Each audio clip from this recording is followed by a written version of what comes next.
আবার কাউকে বাংলাদেশে 92% মুসলমানদের দেশে বক্তৃতা করতে শুনি ইসলামের সাথে, রাজনীতির সাথে কোরআনের কোনো সম্পর্ক নেই। ইসলামের সাথে, কোরআনের সাথে রাজনীতির কোনো সম্পর্ক নেই। আপনি ঠিকই বলেছেন, ইসলামের সাথে, কোরআনের সাথে রাজনীতির সম্পর্ক আছে, কিন্তু আপনার সাথে ইসলাম ও কোরআনের সাথে সম্পর্ক নেই। এই জন্য আপনি জানেন না। প্রিয় ভাইয়েরা আমার, বৈষম্য দূর করার জন্য, সাম্য মানবিক মর্যাদা প্রতিষ্ঠিত করার জন্য আন্দোলন করেছিলাম, সংগ্রাম করেছিলাম, মাঠে ঝাঁপিয়ে পড়েছিলাম। কিন্তু আমরা কি দেখছি? এই যে দেখেন, আজকে আপনার নারায়ণগঞ্জের পত্রিকা দৈনিক উজ্জীবিত বাংলাদেশ, এই যে দেখেন, সিদ্ধিরগঞ্জে কথিত বিএনপি নেতার আপতাণ্ডব, দোকান লুটের পর জমি দখল, এই আজকে পত্রিকা, আপনাদের নারায়ণগঞ্জ পত্রিকা। এই কারণে রক্ত দিয়েছিলাম, এই কারণে মানুষ শহীদ হয়েছিল, এই কারণে আবু সাইদ মুগ্ধ জীবন দিয়েছিল, এই কারণে হাজারো আমাদের যুবক সন্তানেরা বিকলাঙ্গ হয়েছিল, অন্তক্ত স্বীকার করেছে, হাত নাই পাও নেই, এই লুট এবং জমি দখল করার জন্য। আপনি গিয়ে দেখেন, এই নারায়ণগঞ্জ থানার মধ্যে মিথ্যা মামলার পাহাড়, এই মিথ্যা মামলার পাহাড়ের জন্য আবার আমরা আন্দোলন করেছিলাম। অবৈধ হত্যা করার জন্য কি আন্দোলন করেছিলাম? মানুষের উপর জুলুম করার জন্য আন্দোলন করেছিলাম? এর জন্য তো আন্দোলন কেউ করিনি। শুধু নির্বাচন নির্বাচন, আমরা সবাই তো নির্বাচন চাই। নির্বাচন চাই না এমন কোনো রাজনৈতিক দল নেই, সবাই নির্বাচনমুখী আমরা। কিন্তু নির্বাচন কবে দিবেন? কালকেই। হবেটা কি?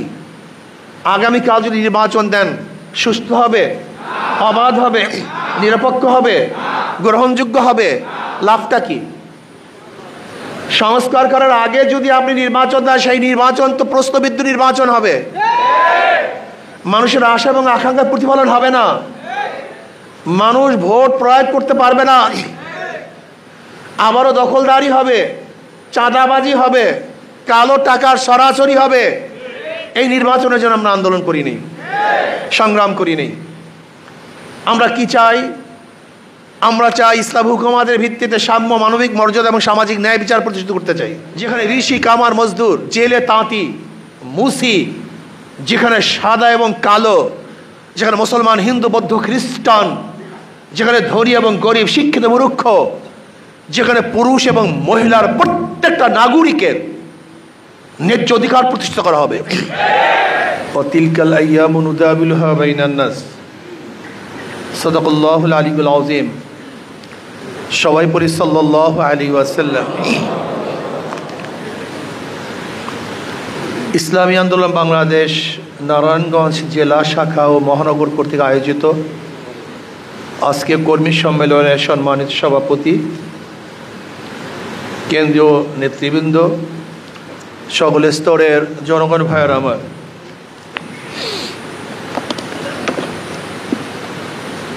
ইসলামী আন্দোলন বাংলাদেশ কি চায়? এই জাতির মুক্তি চায়, মানুষের অধিকার প্রতিষ্ঠিত করতে চায়, সাম্য, মানবিক মর্যাদা, সামাজিক ন্যায় বিচার প্রতিষ্ঠিত করতে চায়, বৈষম্য দূর করতে চায়। এই বৈষম্যের বিরুদ্ধে আমরা বারবার আন্দোলন করেছিলাম। বৈষম্য দূর করার জন্য ব্রিটিশের বিরুদ্ধে আন্দোলন করেছিলাম। বৈষম্য দূর করার জন্যই পাকিস্তান নামে একটা দেশ গড়েছিলাম। বৈষম্য দূর করার জন্য পশ্চিম পাকিস্তানের বিরুদ্ধে আন্দোলন করে, সংগ্রাম করে আমরা ভাগ হয়ে বাংলাদেশ সৃষ্টি করেছিলাম। এই বৈষম্য দূর করার জন্য 53 বছর বারবার লড়াই করেছিলাম। 2024 5ই আগস্ট পেশিসের বিরুদ্ধে, বৈষম্য বিরুদ্ধে আন্দোলনে আমরা সাকসেস হয়েছিলাম। বৈষম্য চাই না, কিন্তু 5 তারিখের পরেও বৈষম্য চলছে। দীর্ঘদিন পর্যন্ত বৈষম্য শিকার আমরা হয়েছিলাম। 20-30 থেকে শুরু করে 2024 5ই আগস্ট পর্যন্ত সবচেয়ে বেশি বৈষম্য শিকার হয়েছিল মুসলমান। আপনারা জানেন কি জানি না, এদেশে সবচেয়ে বেশি বৈষম্য শিকার হয়েছে মুসলমান, এবং তার মধ্যে বেশি বৈষম্য শিকার হয়েছে আলেমরা।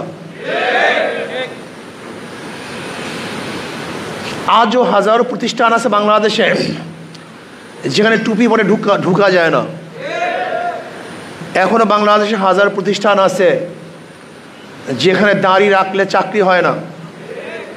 এখন হাজার প্রতিষ্ঠান আছে বাংলাদেশে যেখানে বোরখা পরে ঢুকা যায় না, ইসলামী লেবাস পরে চাকরি পাওয়া যায় না, হাজার প্রতিষ্ঠানের মধ্যে নামাজ পড়া যায় না, হাজার প্রতিষ্ঠানে নামাজের সময় দেওয়া হয় না। এমনকি নওয়াব সলিমুল্লাহ রহমতুল্লাহ আলাইহির অফকৃত মুসলমানদের জমির উপরে ঢাকা ইউনিভার্সিটি, সেই ইউনিভার্সিটির থেকে রব্বি জিদনি এলমা এটা সরিয়ে দেওয়া হয়েছে। নজরুল ইসলাম হল, সেই ইসলাম শব্দ সরিয়ে দেওয়া হয়েছে। মুসলমানদের ইউনিভার্সিটি, যে ইউনিভার্সিটি গড়ার জন্য ক্যালকাটার হিন্দুরা 41 বার ব্রিটিশের কাছে দরখাস্ত দিয়েছিল, গড়ার মাঠে রবি ঠাকুরের নেতৃত্বে ঢাকায় যেন ইউনিভার্সিটি না হতে পারে এর জন্য মিটিং হয়েছিল। অথচ সেই মুসলমান ইউনিভার্সিটিতে আজকে ইফতারি করতে দেওয়া হয় না, সেই মুসলমান ইউনিভার্সিটিতে নামাজ পড়তে দেওয়া হয় না, সেই মুসলমান ইউনিভার্সিটিতে মুসলমানরা পোশাক পরে হাঁটতে পারে না, বোরখা পড়তে দেওয়া হয় না। সেই মুসলমান ইউনিভার্সিটিতে হাজারো সাবজেক্ট আছে যেখানে মাদ্রাসার ছেলেরা ভর্তি হতে পারে না। বর্তমানে আলেম ওলামারা সবচেয়ে বেশি বৈষম্য শিকার হয়েছে, ইসলাম সবচেয়ে বেশি বৈষম্য শিকার হয়েছে। শুধু বৈষম্য শিকারই নয়, দেখবেন অনেক রাজনৈতিক দলেরা বলে আপনারা ইসলামপন্থী। যদি আমরা ইসলামপন্থী হই, আপনি কোন পন্থী? আমরা তো ইসলামপন্থী, আপনি কোন পন্থী? আপনি রাশিয়ানপন্থী, আপনি ভারতপন্থী, আমি আমেরিকানপন্থী, আপনি খ্রিস্টানপন্থী, ইয়াহুদিপন্থী, হিন্দুপন্থী, আমি তো ইসলামপন্থী, আপনি কোন পন্থী? পরিচয় দেন। পরিচয় গোপন করতেছেন কেন? আপনার পরিচয় কি? আপনার আসল কি? উসুল কি? মূল কি? প্রত্যেকটা শ্রমিকের ন্যায্য প্রাপ্তি তাদেরকে দিয়ে দেওয়া হবে। চাকরিজীবীরা নির্বিঘ্নে চাকরি করবে, টেলিফোনে পদোন্নতি হবে না, যোগ্যতার ভিত্তিতে পদোন্নতি হবে। যেখানে ছাত্রদের কোনো অবস্থাতে কোঠাভিত্তিক থাকবে না, যোগ্যতার ভিত্তিতে তারা চাকরি পাবে। যেখানে প্রত্যেকটা মানুষ অধিকার ফিরে পাবে, বিচারকরা কাউরি ইশারায় বিচারা করবে না, বরং ন্যায্য বিচার প্রতিষ্ঠিত করবে। এরকম বিচারনা আমরা চাই। প্রিয় সাংবাদিক বন্ধুরা, আপনি কি দেখেছেন? আওয়ামী লীগের আমলে কারোর জামিন হয় নাই, কিন্তু আওয়ামী লীগ পরিবর্তন হওয়ার পরে সবার জামিন হয়ে যায়। এর কারণটা কি? কোর্ট তো সেই আগেরই কোর্ট, জজ কোর্ট তো সেই আগেরই জজ কোর্ট, ওখানে তো একই জজরা বসা, ওই হাইকোর্টের মধ্যে একই বিচারক বসা। তা আওয়ামী লীগের আমলে তারা জামিন দিতে পারে নাই, এখন জামিন দিচ্ছে কিভাবে?